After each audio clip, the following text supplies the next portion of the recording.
You thought the iPhone 15 Pro Max was bad? Man, is the iPhone 16 Pro Max a total letdown. Even as a professional video director, I think this must be one of the worst iPhone Pro Max ever. Unless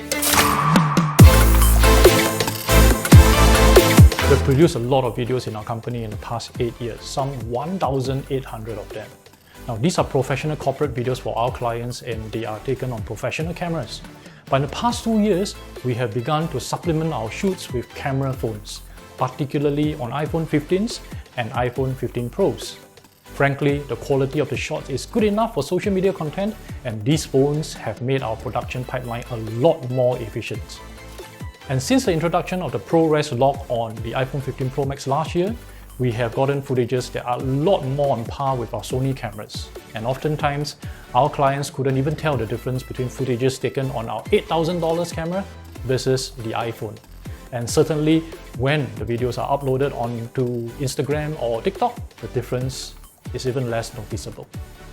But still, many thought the iPhone 15 Pro Max was not a worthy upgrade, especially when they have the 14 Pro Max or even the 13 Pro Max. And I sort of agree in the series of videos that I've made last year. I actually advocated not upgrading to the 15 Pro Max if you have an iPhone that's not the 12 Pro Max or older. And I actually showed you a lot of side-by-side comparisons of the footages taken on all these Pro Max phones, from the 15 all the way to the XS Max. So this year, when Apple launched the 16 Pro Max and I was watching the keynote video, I was honestly quite disappointed with the lack of really new features. Sure, there's a slightly bigger screen, a dedicated camera control button, a new ultra-wide sensor, and a couple of software enhancements. But aside from all these, right, there's really nothing revolutionary about the new Pro Max. So, is this iPhone 16 Pro Max worth upgrading to? Can it replace a mirrorless camera for taking social media videos? What type of videos does this camera phone excel in taking? And lastly, if you are an Android phone user, should you even consider changing to this iPhone finally? Well, let's start with answering the first question. If you have a 15 Pro Max, should you upgrade to this 16 Pro Max? Okay, let's do some comparisons, shall we? Now, before I proceed, take note that I'll only be comparing these phones on the video quality, not the other features that these iPhones would be good in, like gaming, watching videos, or even generating AI content. Both the 15 and the 16 Pro Max are capable of running Apple Intelligence when it comes out, hopefully before the end of the year. But I won't be going into these areas. Remember, I run a video production company, so let me just share my thoughts on what we are good in.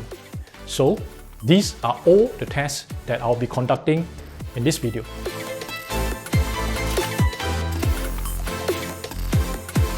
So first, let's take a look at the normal video mode. Remember that last year, Apple made it a big deal that you have 3 lenses built onto your 1x lens? Well, they are the 24mm, 28mm, and 35mm. Now this is possible only on photo mode. But on video mode, right, you cannot select 28mm or 35mm. Here, you only have the 0.5x, 1x, 2x, and 5x for video. Anyway, here are the recordings of both the 15 Pro Max and the 16 Pro Max on those focal lengths in good daylight.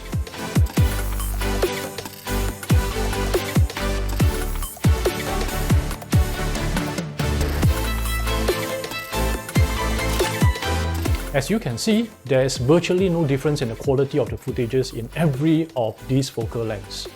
Even on the 0.5x lens, which is supposed to spot a better 48 megapixel sensor now on the 16 Pro Max, you can hardly see any difference.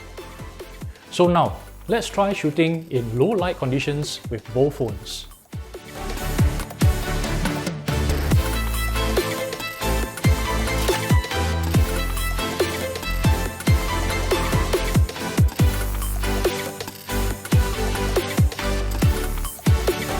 So now, without light, oh my, the performance really falls apart. I mean, if you are shooting these videos for your own keepsake, then yes, they are passable.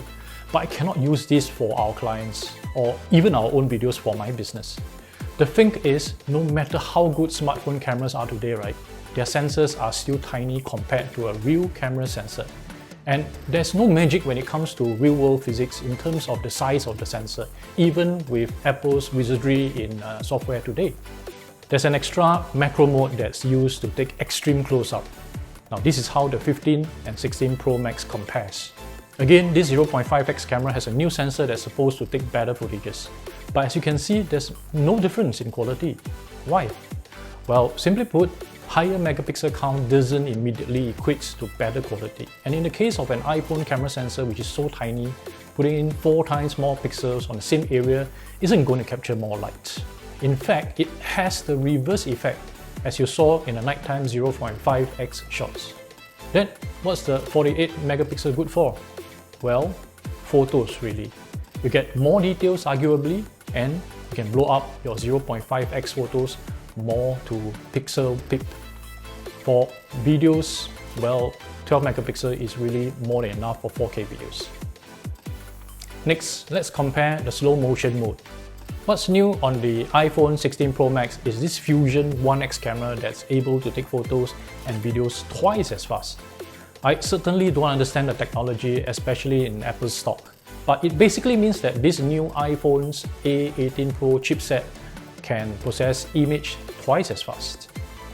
So we can now shoot slow-mo footages that are twice as slow, like these. It's kind of cool to see slowed down footages like this, but there's hardly any use cases for us. At most, we shoot at 60 frames per second, which is good enough for cinematic shots. But it's nice to know that you can really slow down action shots if need be. Now let's move on to another feature that's somewhat forgotten, the action mode.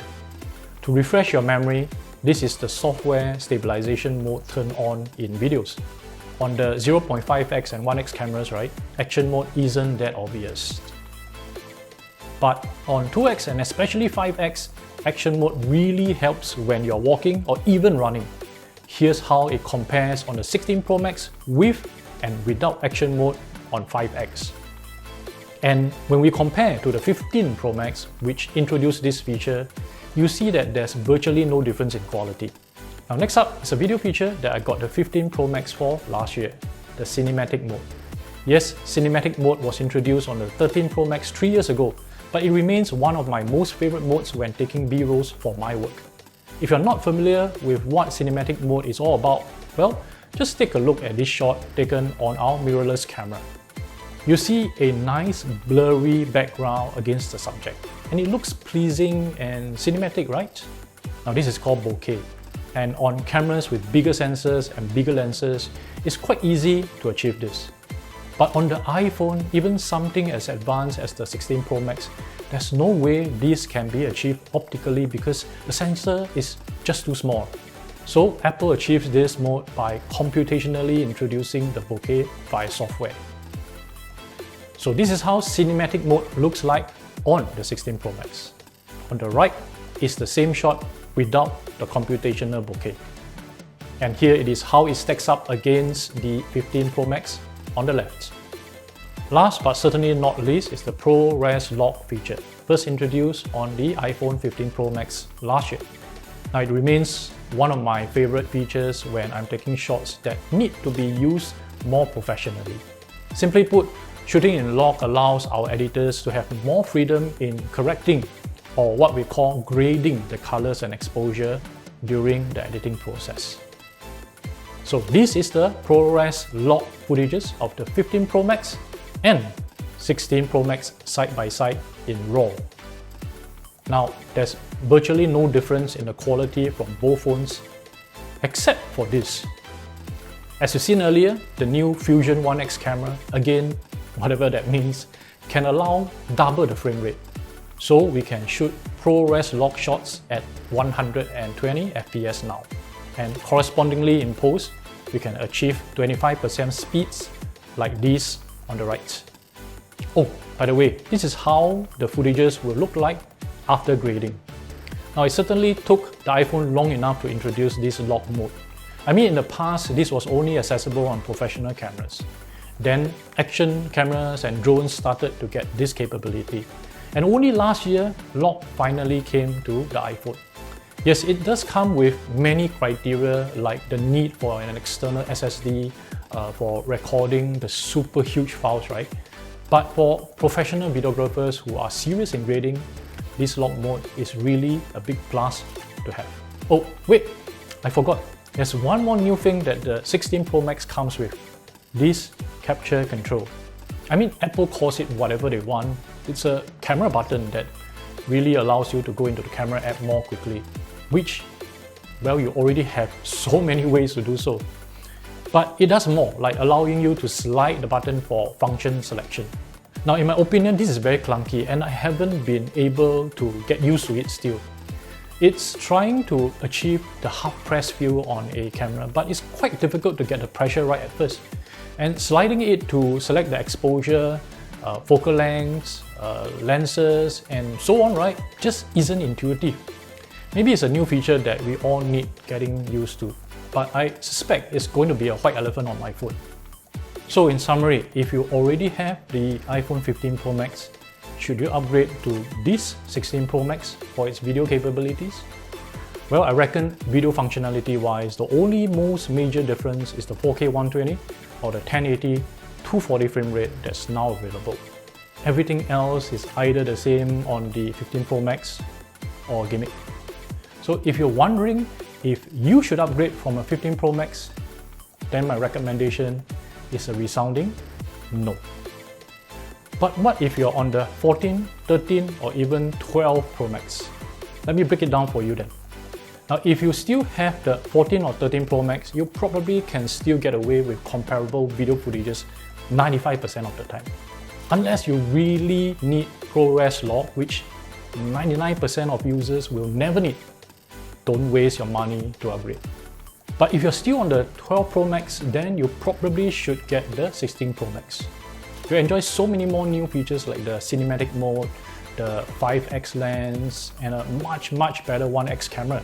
In fact, if you want to save a couple of $100, right, the 15 Pro Max is also a good option to upgrade to. And what about if you are on a non-Pro Max or even a non-Pro phones from the last few years? Well, honestly, if you have been happy with those, you probably don't need to upgrade to the 16 Pro Max. In fact, I reckon the 16 Plus is the best phone this year you can upgrade to in terms of features per dollar, especially for the average video shooter. Maybe 1% to 2% of people would really need to use all the video features that are available on this smartphone. Also, very few people I know will ever use the cinematic mode or the ProRes Log Mode. And the action mode is not really something we use every day. I mean, how often are you running with an iPhone, right? For that, you probably use an action camera like the GoPro on the Insta360 Go. Then there is the 5x lens, which, in my opinion, really doesn't present a lot of real-world cases. Anyway, watch out for future episodes where I compare this iPhone 16 Pro Max against our more professional cameras. And also, what type of videos will this camera phone excel in taking? Oh, I also answer another question from Android users. Should you change to using an iPhone for videos? Stay tuned to this channel and subscribe for those.